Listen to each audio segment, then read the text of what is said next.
Assalamualaikum warahmatullahi wabarakatuh. Nama saya Sandra Malino Rudiawan. Di sini saya akan menjelaskan materi teori hubungan internasional mengenai kesejarahan teori hubungan internasional yang diajarkan pada materi pertama. Di sini saya akan membagi ke 3 subbab. Yang pertama ada sejarah pemikiran atau nalar dari teori dan praktik hubungan internasional. Pada dasarnya, teori dan praktik dari hubungan internasional didasari oleh pemikiran-pemikiran yang muncul terkait dengan terjadinya suatu fenomena di zaman dahulu yang dikenal dengan istilah sejarah. Sejarah sendiri diartikan sebagai suatu peristiwa yang terjadi secara alami yang dianggap dapat memberikan pengetahuan untuk masa mendatang. Dengan konsep tersebut, pemikiran yang terkandung dalam teori hubungan internasional akan bersifat given, esensial, dan natural. Penggunaan peristiwa-peristiwa sejarah dalam pemikiran hubungan internasional tersebut kemudian akan menghasilkan teori-teori ataupun praktik dalam proses interaksi internasional. Salah satunya adalah peristiwa perdamaian Westphalia yang bertujuan untuk mengakhiri perang 30 tahun dan diyakini sebagai titik penting dalam sejarah internasional, khususnya sebagai saat lahirnya prinsip dari kedaulatan yang jelas menjadi sebuah teori maupun praktik penting dalam hubungan internasional. Yang kedua ada arkeologi pengetahuan. Arkeologi sendiri merupakan istilah yang diberikan Foucault untuk metodenya mengenai pendekatan yang mendefinisikan wacana dengan manifestasinya yang spesifik dan bukan dengan arus bawahnya ataupun ide-ide yang tersembunyi. Michael Foucault sendiri mengusulkan pendekatan arkeologi yang menangani objek wacana seperti itu untuk menemukan koherensi dalamnya dan dapat menganalisa logika internal dari suatu wacana tersebut dalam rangka kesatuannya sendiri dalam struktur yang terpisah-pisah. Nah, di sini ada perbedaan dari arkeologi pengetahuan dan sejarah pemikiran itu sendiri. Kalau arkeologi pengetahuan biasanya bersifat diskontinuitas, perpecahan dan perbedaan spesifik akan dipahami dalam orisinalitas diskursifnya, dan seseorang akan berpindah dari satu transformasi ke transformasi lainnya sebagai sebuah prinsip yang akan berjalan dalam arkeologi pengetahuan. Sedangkan dari sejarah pemikiran, sifatnya itu kontinuitas, genesis, dan totalitas. Kesinambungan umum menjadi hal yang krusial, dan gagasan dan kontradiksi sangat diperhitungkan dalam proses pemikiran sejarah ini. Dan kesimpulannya adalah Foucault menggunakan konsep arkeologi untuk membedakan pendekatannya terhadap sejarah. Pertama, kaitannya dengan hermeneutika yang membutuhkan kebenaran yang sangat dalam pada dasar wacana atau klarifikasi skema makna subjektif terhadap model atas suatu fenomena yang bersifat kausal maupun dangkal yang sedang diteliti. Yang terakhir ada geonologi atau sejarah silsilah teori HI. Nah, sebenarnya geonologi merupakan sebuah istilah atau pemikiran yang berkembang dari arkeologi yang juga digagas oleh Foucault. Membedakan geonologi sebagai bentuk baru dari pemikiran sejarah karya sejarah, sedangkan geologi sendiri merupakan adalah sejarawan baru. Genealogi berkomitmen pada kebenaran historisme, radikal, dan mungkin lebih sementara kebenaran konten empiris mereka sendiri. Nah, ternyata selain Foucault tuh ada juga tokoh lain yang memaparkan mengenai istilah ini, yaitu Nietzsche. Bagi Nietzsche, genealogi ini mengubah objek yang mereka diskusikan dengan menunjukkan bahwa mereka secara historis akan saling berkaitan. Ia juga berpendapat bahwa genealogi digunakan dalam proses memberikan kritik yang mendenaturalisasi suatu keyakinan ataupun praktik moral. Sedangkan bagi Foucault, genealogi sebagai sebuah studi perkembangan dari arkeologi mulai menggantikan struktur semu dengan kemunculan berbagai fenomena yang kemudian memperkenalkan sejarah sebagai sebuah proses diakronis yang memungkinkannya menulis sejarah sebagai kritik kepada sesuatu fenomena yang terjadi di masa kini. Genealogi dalam hubungan internasional sendiri biasanya digunakan untuk menganalisis cara-cara di mana agen dan struktur dibentuk dalam situs-situs yang spesifik secara historis dan budaya, dengan menarik perhatian pada kemungkinan dan terutama pada produktif dari wacana itu sendiri. Nyatanya, karena pendapat hal tersebut, genealogi dapat digunakan untuk mengejar lebih dari satu jenis hubungan sebab akibat. Genealogi dapat menghasilkan kesimpulan kausal yang lebih lengkap secara keseluruhan. Pandangan yang lebih luas tentang genealogi diinginkan justru karena komitmen politik dan etika yang biasa terdapat dalam analisis tidak pernah datang dari penjelasan atau pemahaman, namun biasanya bermunculan dari kedua proses sekaligus. Yang terakhir ada genealogi dari teori HI atau Ten Self-Image of a Discipline. Yang pertama ada teori internasional versus teori politik, pemikiran komunitarian versus kosmopolitan, 3 pemikiran R, yaitu realis, rasionalis, dan revolusionaris, 3 gelombang atau perdebatan besar, perdebatan antar paradigma, state-centric, versus transnasionalisme, neorealisme dan neoliberalisme, perdebatan positivis dan post-positivis, teori konstitutif dan teori eksplanatori, dan yang terakhir, teori internasional fondasionalis dan anti-fondasionalis. Sekian penjelasan dari bab 1 untuk teori hubungan internasional kali ini. Terima kasih atas perhatiannya. Assalamualaikum warahmatullahi wabarakatuh. Hari ini saya akan menjelaskan tentang studi dan epistemologi teori dalam hubungan internasional. Teori itu apa sih? Teori itu merupakan suatu gagasan atau konsep yang bertujuan untuk menjelaskan suatu kejadian sehingga dapat diperoleh jawaban mengapa suatu hal bisa terjadi. Nah, teori ini menjadi dasar atau basis dalam menjelaskan suatu peristiwa atau suatu kasus. Kemudian, dalam karena teori menjadi penting, pembentukannya pun menjadi penting pula. Nah, pembentukan teori disebut dengan epistemologi. Epistemologi ini ada 6 macam yang banyak dikenal. Yang pertama ada DNF induction science. DNF induction science adalah cara membuat teori dengan cara induksi. Artinya dari suatu kasus khusus menjadi sebuah kesimpulan, lalu setelah itu akan menjadi teori. Contoh dari penggunaan induction ini yaitu adanya teori gravitasi oleh Isaac Newton. Jadi suatu hari Isaac Newton sedang memperhatikan mengapa dia bingung kenapa apel bisa jatuh dari pohonnya. Karena hal itu membuat dia penasaran, lalu dia meneliti hal tersebut, hingga akhirnya muncullah teori gravitasi. Dapat dilihat bahwa dari hasil observasi Newton, muncul teori gravitasi. Itu berarti dari suatu hal yang khusus, apel jatuh menjadi sebuah kesimpulan dan menjadi teori. Yang kedua, lawan dari inductionist adalah logical positivism. Logical positivism merupakan struktur logika rasional yang dibuat dengan akal sehat dan melalui proses matematika. Jadi, prinsip atau teori yang dibuat itu sudah mapan, kemudian diterapkan pada kasus khusus. Jika inductionis sifatnya khusus ke umum, maka kalau logical positivism itu sifatnya umum ke khusus. Yang ketiga, ada Popperian falsification science. Teori ini dibuat oleh Karl Popper. Popper adalah orang yang pertama kali mencetuskan ide tentang falsifikasi. Poin utama dari falsifikasi adalah teori akan muncul dengan membantah teori yang sudah ada sebelumnya. Jadi penyanggahan atau pembantahan atau diskualifikasi teori sebelumnya akan menghasilkan teori yang baru. Karena menurut Popper tujuan ilmu adalah untuk runtuh dan diganti yang baru, sehingga ilmu akan terus selalu berkembang dan ilmu yang baru akan lahir dari penyanggahan dari ilmu yang sebelumnya. Contoh dari pengguna falsifikasi adalah teori Darwin perihal evolusi pada manusia.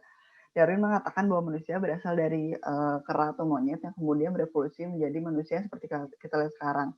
Tapi kemudian teori itu banyak dibantah oleh para ilmuwan. Para ilmuwan yang lain itu berkata kalau manusia tetap seperti dari dulu sampai sekarang tetap bentuknya manusia, hanya mungkin fisiknya saja yang berubah karena proses evolusi.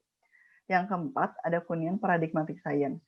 Konsep ini diungkapkan oleh Thomas Kuhn. Thomas Kuhn berpendapat bahwa suatu teori selalu berkembang melalui satu paradigma ke paradigma yang lain dengan cara revolusi ilmiah.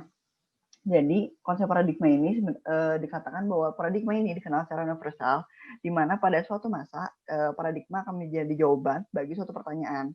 Lalu akhirnya paradigma tersebut berkembang sesuai dengan revolusi yang ada dan muncullah paradigma baru yang lain. Nah, jadi selama perkembangannya paradigma yang lama akan digantikan dengan paradigma yang baru karena adanya perubahan zaman. Lalu pada akhirnya akan mencapai satu titik di mana paradigma yang terakhir itu dianggap sebagai ilmu tetap dan menjadi normal science. Tapi sebelum bisa menjadi normal science, hal itu akan mengalami perubahan paradigma. Contoh dari paradigmatic science ini yaitu ditemukan pada ilmu sosial seperti ilmu sosiologi. Seperti kita lihat dahulu ilmu psikologi banyak basisnya menggunakan behavioralist atau perilaku manusia. Kemudian pada akhirnya sering perkembangan zaman dasar-dasarnya sekarang menggunakan dasar kognisi. Hal ini bisa berarti bahwa di masa depan ilmu psikologi akan menggunakan basis-basis yang lain karena itu seperti katanya tadi konsep paradigma ini akan selalu universal dan akan selalu berkembang. Yang kelima adalah Lakatosian Research Program. Lakatosian mengungkapkan bahwa teori Popper hal ini didasari oleh teori Popper tetapi tanpa poin falsifikasinya. Jadi poin utama dari Lakatosian adalah ilmu adalah program penelitian yang akan selalu berkembang.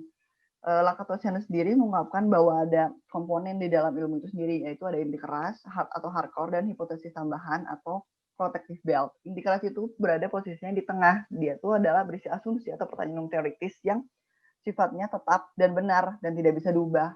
lalu di sekelilingnya akan dikelilingi oleh hipotesis tambahan atau protective belt yang akan melindungi si inti keras atau teori utama itu. Hipotesis tambahan ini akan berisi teori-teori pendukung yang mendukung si teori utama tersebut. Nah, teori pendukung ini bisa saja salah dan bisa saja disanggah, tetapi teori intinya atau inti keras atau hardcore-nya itu tidak bisa diubah karena dia sifatnya sudah benar. Contoh teori ini adalah teori Newton tentang 3 dasar gerakan. Newton mengungkapkan teori ini pada zaman dahulu, lalu kemudian orang-orang mengembangkannya. Namun dalam perkembangan itu kadang-kadang orang bisa salah, tetapi teori Newton tentang 3 dasar gerakan tidak salah. Yang terakhir ada Feyerabend epistemological anarchism. Feyerabend berargumen bahwa tidak ada aturan metodologis yang selama ini digunakan oleh para ilmuwan. Dia mengatakan bahwa adanya tradisi, aturan, metode khusus, atau cara-cara yang harus dilakukan itu menghambat atau membuat batasan dalam aktivitas penelitian yang digunakan oleh para ilmuwan. Feyerabend berpendapat bahwa teori seharusnya ya diungkapkan saja tanpa ada ketentuan-ketentuan khusus. Contoh dari Feyerabend ini itu adalah teori hukum ilmiah tentang alam semesta yang diungkapkan oleh awal dari Aristoteles dengan dasar filsafatnya, kemudian Newton, kemudian berubah ke Einstein, dan itu akan selalu berkembang dan mereka tidak mempunyai dasar khusus atau pengambilan dari materi sebelumnya soal teorinya mereka ini. Mereka hanya membuat saja tanpa adanya aturan-aturan khusus. Nah, segitu saja yang bisa saya sampaikan. Terima kasih atas perhatiannya. Maka selanjutnya kita akan masuk ke materi minggu ketiga. Terima kasih.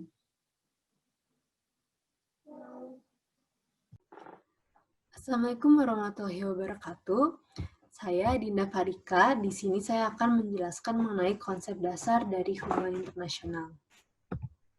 Dalam hubungan internasional maupun studinya, terdapat elemen yang berkontribusi dalam perkembangannya. Elemen tersebut antara lain adalah aktor, interest, dan power. Ketiga hal tersebut saling berkaitan satu sama lain dalam membentuk suatu identitas negara.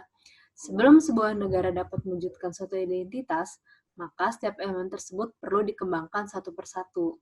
Dimulai dari aktor. Aktor adalah pelaku penggerak terjadinya suatu hubungan diplomasi antar negara. Namun, yang perlu diketahui, setiap tindakan yang dilakukan oleh aktor dilatar belakangi suatu tujuan, dan tujuan tersebut mengarah pada terciptanya kepentingan nasional. Nah, kepentingan nasional adalah tujuan dan ambisi negara, baik ekonomi, militer, atau budaya.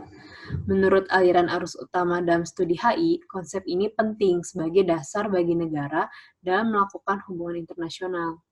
Adapun fungsi dari national interest itu sendiri adalah sebagai panduan bagi para pemimpin dalam melakukan hubungan luar negeri dan patokan untuk mengevaluasi kinerja pemerintah dalam melakukan hubungan luar negeri.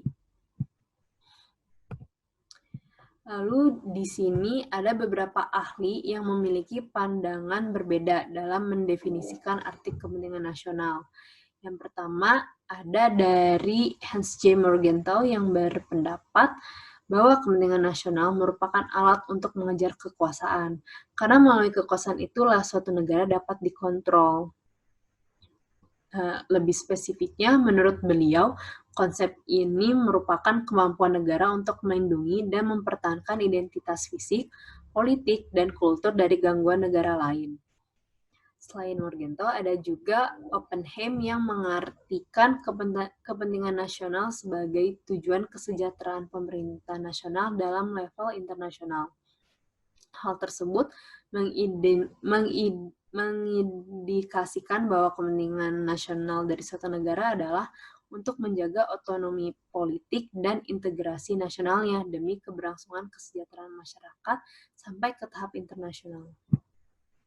Jadi, secara garis besar, menurut dua ahli ini, kepentingan nasional adalah tujuan, cita-cita, dan harapan yang ingin dicapai oleh suatu negara.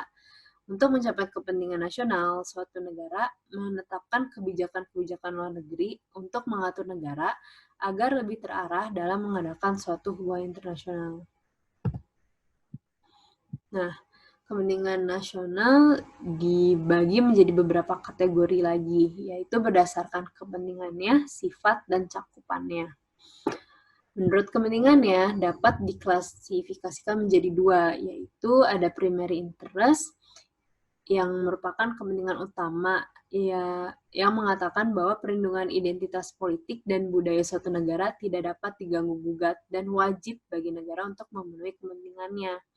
Lalu ada secondary interest yang muncul kalau primary interest tersebut sudah terpenuhi. Dan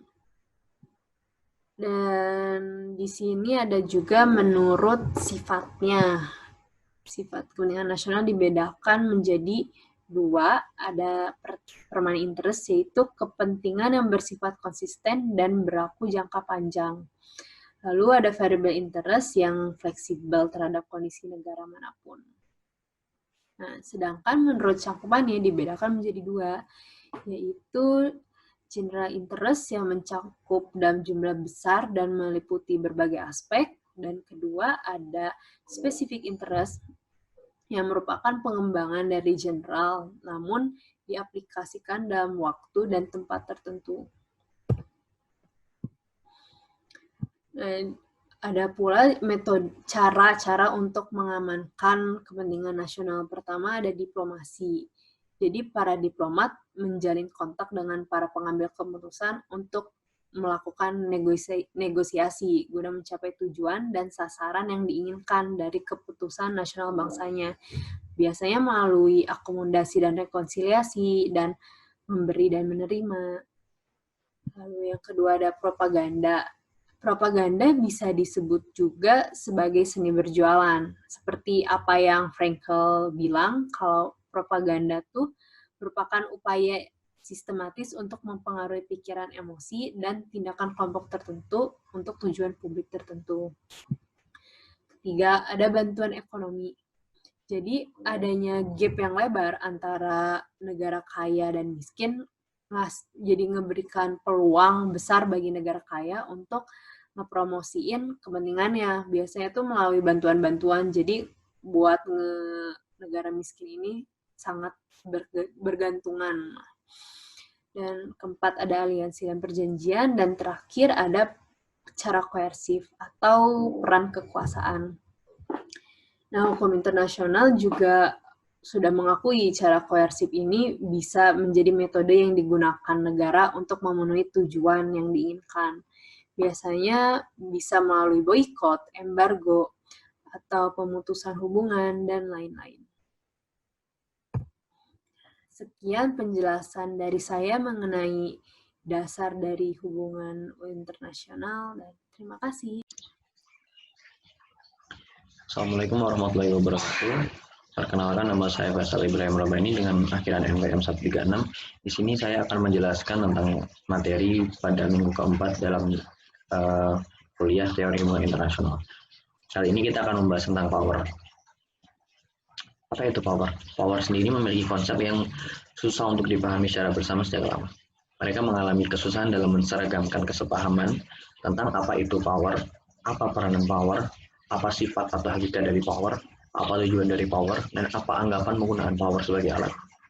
Power sendiri sering disalahartikan dengan pengaruh, atau kontrol, atau koersi, paksaan, persuasi, pencegahan, keunggulan, dan bujukan. Ada dua pemikir yang memiliki pemikiran yang menarik tentang power. Yang pertama adalah Hans J. Morgenthau.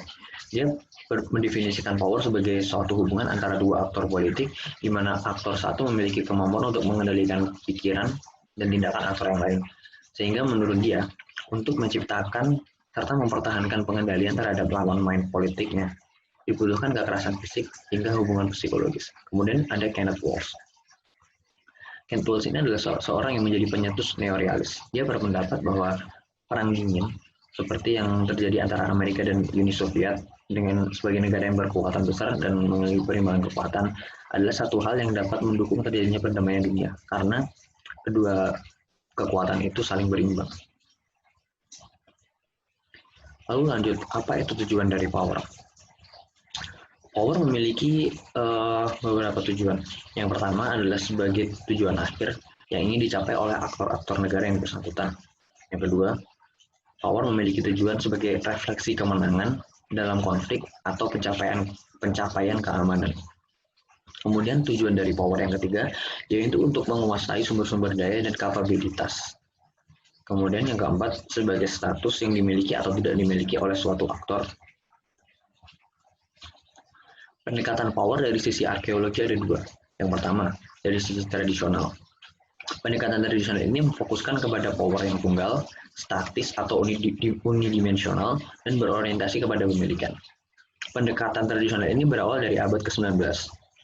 Pendekatan ini menggambarkan power sebagai ukuran kepemilikan atau perlengkapan negara seperti penduduk wilayah, angkatan bersenjata, serta kekayaan sebagai tolak ukur.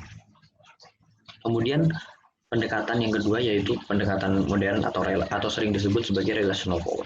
Pendekatan ini muncul pada abad ke-20 dan memiliki makna bahwa power merupakan suatu penyebab yang mendatangkan akibat. Misal akibat dari negara A yang mempengaruhi negara B, maka negara B akan menjadi berubah perilakunya. Perilaku oleh Baldwin sendiri disebut sebagai perihal yang selain hanya terbatas pada tindakan, namun juga mempengaruhi kepercayaan, sikap, opini, preferensi, dan lain-lain. Power juga dianggap multidimensional karena ia dapat meningkatkan satu dimensi serta mengulangi dimensi yang lain secara simultan dan ia dinamis. Beberapa dimensi yang dimiliki oleh power yaitu scope, weight, domain, cause, dan means. Scope sendiri berarti mengacu kepada aspek yang diakibatkan oleh perilaku negara A sehingga perilaku B ikut berubah. Kemudian yang kedua, domain. Domain ini berarti wilayah yang mengacu kepada sejumlah aktor yang menjadi target terpengaruh oleh seberapa besar atau seberapa banyak bagian dari entitas kepemilikan power. Yang ketiga adalah weight, yang mengacu kepada persentase perilaku B yang dapat dipengaruhi oleh perilaku A. Kemudian ada cost. Cost adalah biaya yang ditanggung oleh aktor yang kurang powerful. Misal A memiliki power, dan jika A memproduksi dan hanya mengeluarkan sedikit modal, maka B yang harus menanggung sisa kekurangan dananya dan sebaliknya. Kemudian dimensi terakhir adalah means. Dimensi instrumen power. Ada dua instrumen power dalam means ini. Yang pertama ada coercive, dan kedua non-coercive. Untuk coercive sendiri menggunakan kekuatan yang nyata atau sebuah ancaman militer. Sering juga menggunakan weapon of mass destruction seperti bom nuklir, bom hidrogen, dan hal lainnya. Terkategorikan sebagai weapon of mass destruction. Untuk non-coercive, dapat menggunakan berbagai sarana seperti diplomasi, ekonomi, dan informasi. Untuk diplomasi sendiri menggunakan cara-cara representasi dan negosiasi. Untuk ekonomi, menggunakan kekuatan barang dan jasa. Dan yang informasi, menggunakan wacana, propaganda media, framing, dan narasi. Untuk mengestimasi keseluruhan power yang dimiliki oleh aktor dengan mengukur multidimensi itu tidak mudah. Namun dimensi yang paling dikhususkan bagi konsep causal power atau relational power adalah dimensi scope dan domain yang menunjukkan konsep power over dengan sangat gamblang. Power over sendiri merupakan salah satu efek negatif dari konsep causal power atau relational power. Efek ini mengindikasikan adanya tindakan negatif yang ditimbulkan oleh dominasi satu pihak atas pihak lain. Power over ini merupakan konsep yang paling umum digambarkan sebagai kekuasaan. Jenis kekuasaan ini sering dibangun menggunakan kekuatan militer, paksaan, dominasi, serta kontrol dan sebagian besar dimotivasi oleh ketakutan. Ada seorang penulis Amerika yang bernama Starhawk memiliki pendapat tentang power over ini. Power over menurut Starhawk adalah sebuah kekuatan yang memungkinkan aktor memegang kekuasaan untuk membuat sebuah keputusan yang berpotensi mempengaruhi dan mengambil kendali. Power over dibentuk dengan cara memegang pengaturan sumber daya seperti kesehatan, uang, makanan, atau bahkan informasi itu untuk kemudian diatur sendiri, digunakan dengan seenak pemegang kekuasaan. Tidak jarang juga menggunakan memerintah orang lain menggunakan senjata. Demikian materi dari pekan keempat dari kajian teori hubungan internasional. Terima kasih. Assalamualaikum warahmatullahi wabarakatuh. Oke, Assalamualaikum warahmatullahi wabarakatuh. Salam sejahtera semuanya. Perkenalkan saya Muhammad Nazir Novair Prabu Negara dengan NPM 170210180046. Kali ini akan menjelaskan tentang soft power. Sebelum kita lanjut membahas tentang soft power, ada baiknya kita membahas lebih lanjut tentang power itu sendiri. Power itu merupakan kemampuan untuk mengubah, membentuk, dan mengarahkan perilaku pihak sesuai apa yang diinginkan, baik melalui cara yang tangible ataupun intangible. Di sini ada 3 dimensi power, yaitu coercive power, agenda setting power, dan juga the power to shape the science. Berdasarkan 3 dimensi ini, maka perilaku tiap power pun akan berbeda. Pada coercive power, power ini digunakan sebagai sebuah alat yang memaksa pelaku untuk melakukan sesuatu yang diinginkan oleh kita. Kemudian agenda setting. Agenda setting di sini adalah sesuai namanya adalah kekuatan yang kita gunakan untuk dapat membentuk agenda-agenda yang sesuai dengan apa yang kita inginkan. Kemudian yang ketiga, yaitu the power to shape desires. Pada the power to shape desires ini, artinya kita dapat, pada kata-kata kasarnya, mungkin adalah mengindoktrinasi ataupun kita mensugestikan bahwa ada sesuatu keinginan yang diinginkan oleh pelaku yang kita tuju. Padahal itu bukan keinginan dia, namun bentukan dari power yang kita inginkan. Kemudian jenis power ini ada 2. Ada hard power dan juga soft power. Dan kedua ini memang memiliki perbedaan yang cukup jauh dan juga cukup terlihat. Hard power ini adalah bersifat koerensif dan menggunakan kekuatan yang bernilai politis dan militeristik. Berbeda dengan soft power ini bersifat atraktif, menggunakan berbagai nilai yang dapat menarik perhatian dan dia tidak bersifat koerensif, tetapi lebih mengincar kooperatif, Mas. Kemudian, apa sih soft power itu?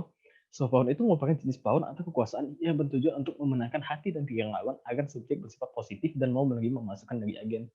Ia ini menggunakan nilai yang tidak bersifat militeristik dan jauh dari ancaman ataupun paksaan.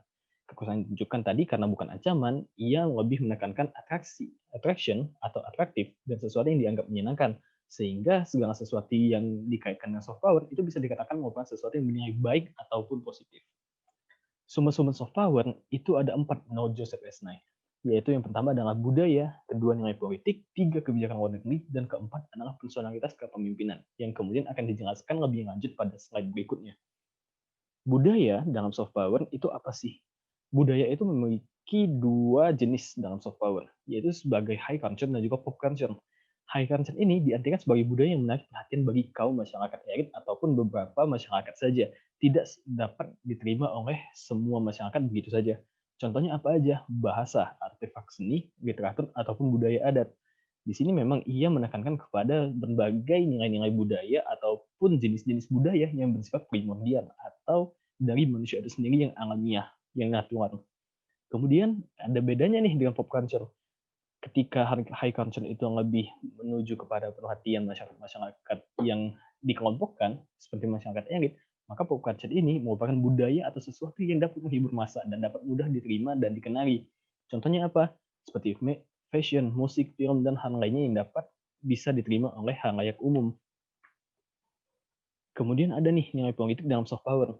Maksud dari nilai politik ini apa? Nilai politik ini adalah merupakan segala bentuk nilai yang dianut oleh aktor dan memiliki daya tarik bagi pihak lainnya. Nilai politik ini biasanya bersifat kesetaraan dan dapat dirasakan dan dimengerti oleh aktor lainnya. Beberapa nilai tersebut ialah kebebasan, demokrasi, HAM, modernitas, kesetaraan, dan lain-lain. Karena ketika kita lihat mungkin ada kebebasan, demokrasi, HAM, dan hal lainnya, maka nilai politik ini merupakan nilai-nilai yang dianggap baik, merupakan nilai-nilai yang positif, bukan sesuatu yang bersifat militeristik ataupun koersif. Dan karena itu, nilai-nilai tersebut biasanya lebih condong ke arah kerjasama atau kooperasi. Kemudian ada lagi nih, kebijakan luar negeri dalam soft power. Ketika berbicara tentang kebijakan luar negeri, maka kebijakan luar negeri itu tentunya lebih diartikan sebagai suatu tindakan ataupun reaksi dari sebuah negara terhadap fenomena ataupun event. Nah, kebijakan ini, ketika kita kaitkan dengan soft power, ia harus memiliki beberapa karakteristik, seperti inklusif, friendly, dan agenda setting. Agenda settingnya pun in a good way. Contohnya ialah memberikan dukungan diplomatik, memberikan bantuan kemanusiaan, tidak egoistik, ataupun ketika kita berbicara tentang agenda setting, mungkin saja kita bisa melihat nih dari Paris Agreement pada 2018 kemarin. Melalui Paris Agreement, negara-negara besar, terutama G20 dan negara Eropa, dia lebih berfokus kepada berbagai perjanjian yang mengutamakan nilai-nilai ataupun berbagai bentuk dari sumber daya alam yang dapat diperbaharui untuk memajukan green environment. Nah, jenis dan tujuan soft power ini ada 7 nih. Yang pertama itu adalah untuk meningkatkan lingkungan keamanan eksternal dengan memproyeksikan citra negara yang damai dan menarik. Kedua, itu adalah untuk memobilisasi dukungan negara lain untuk kebijakan luar negeri dan keamanannya. Ketiga adalah untuk memanipulasi gaya berpikir dan preferensi negara lain. 4, untuk menjaga persatuan di dalam komunitas atau dalam negara. 5, untuk meningkatkan peringkat persetujuan pemimpin ataupun dukungan domestik di pemerintah. Dalam poin ke-6 dan ke-7 ini, jenis dan tujuan soft power ini diutamakan sebagai mengapa negara itu menggunakan soft power ini dalam politik internasional. Yang pertama atau poin ke-6 itu adalah untuk meraih reputasi internasional yang baik, dan ke-7 itu adalah untuk menjadi alat dalam menjadi kekuatan hegemon di dunia. Nah, seperti instrumen-instrumen politik lainnya, tentunya soft power memiliki benefits dan limitation-nya sendiri. Benefits itu seperti kekuatan untuk menarik dan diperhatikan, ya, dan kemudian menarik kredibilitas dan legitimasi melalui cara yang menarik. Ketiga adalah efektivitasnya bertahan lebih lama, dan keempat itu dia memiliki citra dan pembangunan reputasi yang baik. Dan sebaliknya, dia memiliki batasan-batasan itu sendiri. Yang pertama, batasannya atau limitation-nya adalah membutuhkan waktu lebih lama untuk terlihat efeknya. Karena tadi, dia tidak bersifat koerensif, sehingga memerlukan proses diplomasi yang relatif panjang. Kemudian, ada juga daya tarik dimaksudkan untuk menarik dan memihak secara halus, sehingga aktor tidak selalu mendapat apa yang diinginkannya. Sekian poin yang soft power yang dapat saya sampaikan. Terima kasih. Halo, perkenalkan nama saya Naura Hamila Dewi dan di sini saya akan menjelaskan tentang negara dan kedaulatan. Nah, negara adalah organisasi kekuasaan yang berdaulat dengan tata pemerintahan yang melaksanakan tata tertib atas orang-orang di daerah tertentu. Lalu, kedaulatan sendiri adalah artinya kekuasaan penuh untuk mengatur segala hal yang ada di dalam wilayah negara tanpa campur tangan dari negara lain. Lalu di sini ada kelahiran negara. Nah, kelahiran negara itu ada dari sejarahnya. Nah, pertama sejarahnya itu misalnya dari tahun berapa, kenapa bisa terbentuk dari situ, dan lain-lain. Lalu yang kedua ada teori negara, itu ada 5. Teori negara itu sebagai pendekatan teoritis dalam peran dan fungsi negara juga ya.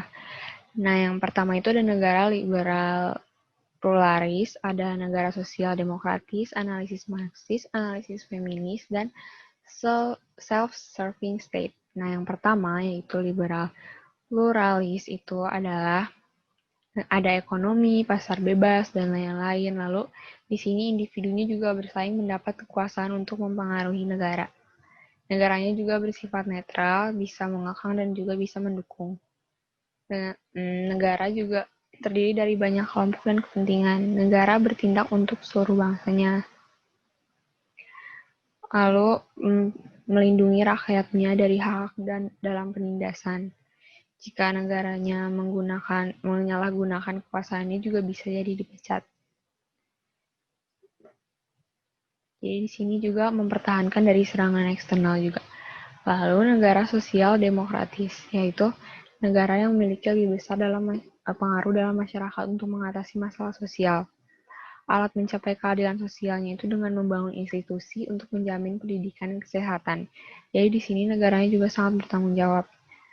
Dari analisis Marxis menganggap negara dalam perjuangan kelas dari sistem ekonomi tertentu.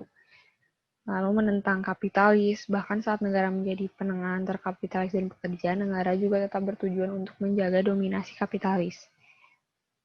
Lalu analisis feminis, di mana negara itu dijalankan biasanya oleh laki-laki dan untuk kepentingan laki-laki, upah setara untuk perempuan, dan laki-laki itu hanyalah dekorasi negara untuk menyembunyikan patriarkinya yang sudah tertanam dari sejak dulu. Laki-lakinya tidak mau mengadopsi nilai-nilai gender feminin. Lalu self-serving state atau negara yang melayani diri sendirinya itu adalah kritik terhadap negaranya itu tidak membatasi kritik.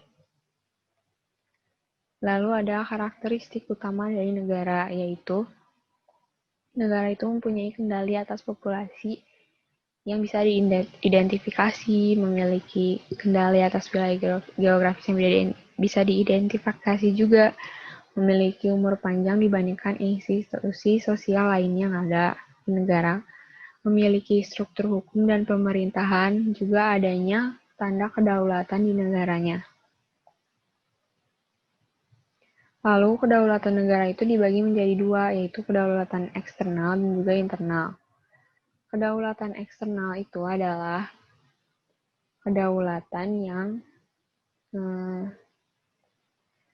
negaranya itu memiliki kesamaan dan setara secara hukum dalam masyarakat internasional, tidak melihat kekayaan maupun kekuatan dari negaranya tersebut. Lalu kedaulatan yang internal, yaitu kedaulatannya dalam bentuk secara ke dalam, yaitu kekuasaan tertingginya untuk mengatur kehidupan bernegara ataupun kekuasaan untuk mengatur pemerintahan sendiri tanpa campur tangan dari negara lain. Lalu ada tantangan kedaulatan negara, yaitu ada struktur masyarakat internasional, dampak globalisasi, penyebaran senjata pemusnah massal, pertumbuhan hubungan informal, munculnya aktor internasional baru, neokolonialisme, bencana alam, dan pandemi. Nah, di sini sudah selesai materi tentang negara dan kedaulatan. Sekian dan terima kasih dari saya. Terima kasih.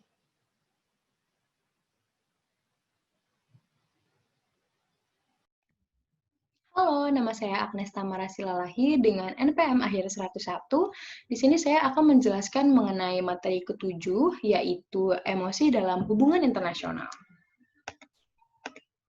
Nah, sebelum kita mengetahui lebih lanjut apa sih emosi dalam hubungan internasional itu, ada baiknya kita mengetahui 3 tinjauan pertama dalam HI. Yang pertama itu ada linguistic turn atau bahasa, ada juga yang kedua membahas mengenai budaya yaitu cultural turn, yang ketiga membahas mengenai estetika atau keindahan yaitu aesthetic turn, dan yang terakhir ada yang membahas emosi atau emotional turn. Nah, kita semua itu pasti familiar dengan konsep bahwa hubungan internasional memperhitungkan hubungan-hubungan antar aktor. Aktor yang dimaksud di sini tidak harus negara, tapi juga seluruh aktor yang tercakup dalam lingkup hubungan internasional. Nah, ketika kita berbicara mengenai hubungan-hubungan antar aktor, pasti kita juga berbicara mengenai interaksi. Dan ketika kita berbicara mengenai interaksi, ada yang namanya komunikasi. Dan di dalam komunikasi ini ada yang namanya berbahasa. Dan disinilah linguistic turn mengambil alih dalam hubungan internasional, yaitu dalam aspek bahasa. Nah, seperti yang tadi saya jelaskan ketika membahas hubungan-hubungan antar aktor dalam hubungan internasional, ada yang namanya komunikasi, dan komunikasi ini memiliki instrumen utamanya yaitu bahasa. Bahasanya ini tidak hanya dalam bentuk verbal, namun juga non-verbal. Nah, dikarenakan ada begitu banyak bahasa yang tercampur atau ikut campur atau termasuk dalam hubungan internasional, maka dapat dikatakan bahwa hubungan internasional juga merupakan hubungan antar bahasa. Selain dalam bentuk verbal maupun non-verbal, bahasa di dalam hubungan internasional atau di dalam linguistic turn ini juga dapat berbentuk bahasa tersirat maupun bahasa tersurat. Uniknya, segala bentuk komunikasi yang terjadi dalam hubungan internasional itu dapat dikategorikan sebagai linguistik. Bahkan aksi perdamaian juga termasuk linguistik. Nah, kita memasuki aspek yang lebih dalam dari bahasa, yaitu cultural turn yang membahas mengenai budaya. Uniknya, ketika kita berbicara mengenai linguistik itu tidak selalu sama maknanya dengan makna cultural. Mengapa demikian? Karena makna linguistik itu terbentuk dari makna budaya setempat.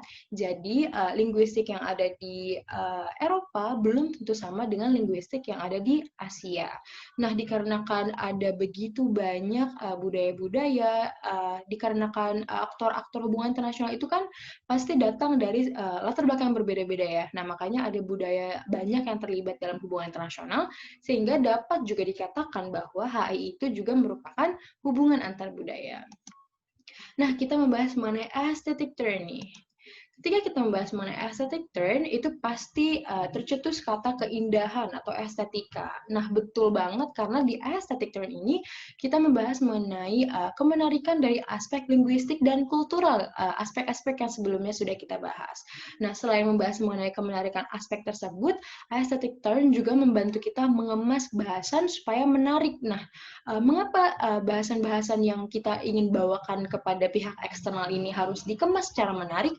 Agar kita bisa mempersuasi lawan bicara kita, agar kita bisa mendapatkan kesepakatan bersama mereka, agar kita bisa meraih tujuan kita sedari awal dengan lawan bicara kita.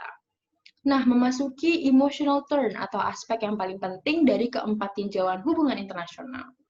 Ketika kita berbicara mengenai emotional turn, kita juga berbicara mengenai cara untuk mempengaruhi pihak lain. Di sini aspek pengaruh yang dibicarakan bisa berarti mempengaruhi cara berpikir mereka atau mempengaruhi keputusan mereka dan lain-lain.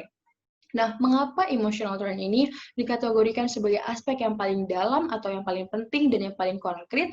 Karena jika aplikasi emotional turn ini gagal untuk diterapkan, maka kemasan aesthetic turn atau kemasan keindahan yang sudah kita lakukan sebelumnya itu tidak akan berarti, itu akan sia-sia jika kita tidak bisa mempengaruhi lawan bicara kita, tidak bisa mendapatkan emosi dari lawan bicara kita. Emosi di sini tuh bersifat relasional ya. Nah, dikarenakan begitu banyaknya libatan antara emosi, maka hubungan internasional ini juga bisa dikatakan sebagai manajemen emosi. Namun, dalam aplikasinya sendiri, emotional turn ini tidak datang tanpa hambatan. Adapun hambatan-hambatan emotional turn dalam hubungan internasional, yang pertama ada metodologis, di mana emosi ini dapat dikatakan sulit untuk dikuantifikasi. Yang kedua, ada hambatan dalam aspek level atau unit analisis. Dan yang ketiga, adanya kesulitan dalam memisahkan dikotomi rasionalitas dengan emosi. Demikian dari saya dan materi ke-7 dalam mata kuliah Teori Hubungan Internasional. Terima kasih.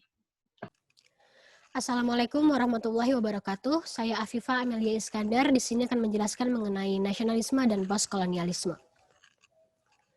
Nasionalisme telah secara rutin digambarkan sebagai konsep yang pada dasarnya diperebutkan di mana ada keberagaman makna yang dapat diasumsikan dari istilah nasionalisme ini sendiri. Menurut Hans Kohn, nasionalisme secara fundamental timbul dari adanya national consciousness. Singkatnya, nasionalisme merupakan formalisasi dan rasionalisasi dari kesadaran nasional berbangsa dan bernegara. Kemudian, menurut Hertz dalam bukunya berjudul Nationality and History in Politics, setidaknya ada 4 unsur nasionalisme, yaitu hasrat untuk mencapai kesatuan, hasrat untuk mencapai kemerdekaan, hasrat untuk mencapai keaslian, dan hasrat untuk mencapai kehormatan bangsa. Dari unsur-unsur nasionalisme yang dikemukakan oleh Hertz ini, terlihat bahwasannya negara dan bangsa merupakan sekelompok manusia yang memiliki cita dan tujuan bersama yang mengikat warga negaranya menjadi satu kesatuan, di mana mereka disatukan oleh sejarah, adat, budaya, kebiasaan, pengalaman, dan wilayah hidup yang sama, sehingga terorganisir dalam suatu pemerintahan yang berdaulat dan terikat dalam suatu masyarakat umum. R.S. Chavan dalam bukunya yang berjudul Nationalism in Asia menyimpulkan bahwasannya munculnya ideologi nasionalisme di Asia, Afrika, dan Amerika Latin ini tidak luput dari adanya proses kekuasaan kolonialisme bangsa Eropa. Dalam sejarahnya, nasionalisme berawal dari Eropa sekitar abad pertengahan. Kesadaran akan berbangsa dalam pengertian nation state dipicu oleh gerakan reformasi Protestan yang dikemukakan oleh Martin Luther di Jerman. Luther yang dengan tegas menentang gereja Katolik Roma menerjemahkan perjanjian baru ke dalam bahasa Jerman. Implikasi yang sedikit demi sedikit muncul merupakan kesadaran akan kepemilikan bangsa dan kebangsaan yang mempunyai identitas sendiri. Bahasa Jerman yang digunakan oleh Luther ini bertujuan untuk mempermudah masyarakat awam, juga berhasil untuk mengurangi dan secara bertahap menghilangkan pengaruh bahasa Latin. Pada intinya, nasionalisme muncul karena adanya persamaan sikap dan tingkah laku dalam memperjuangkan nasib yang sama. Perkembangan nasionalisme di Barat, khususnya Eropa, melalui 3 fase. Fase pertama yang berawal saat hancurnya kerajaan yang dimulai pada zaman akhir abad pertengahan, yang ditandai dengan mulai berdirinya negara-negara nasional dengan ciri pokok berupa identifikasi bangsa dalam perorangan yang berkuasa. Kemudian fase kedua perkembangan nasionalisme di Eropa berawal sejak kekacauan Perang Napoleon dan berakhir pada tahun 1919. Kemudian fase ketiga di mana perkembangan nasionalisme di Eropa disebut dengan sosialisasi daripada bangsa. Ungkapan kepentingan massa ini tercermin di tiap kebijaksanaan politik dan ekonomi bangsa yang berkaitan dengan adanya dorongan yang mensyaratkan adanya loyalitas dari massa tersebut. Setidaknya ada 3 aspek nasionalisme, yaitu aspek politik, aspek sosial ekonomi, dan aspek budaya.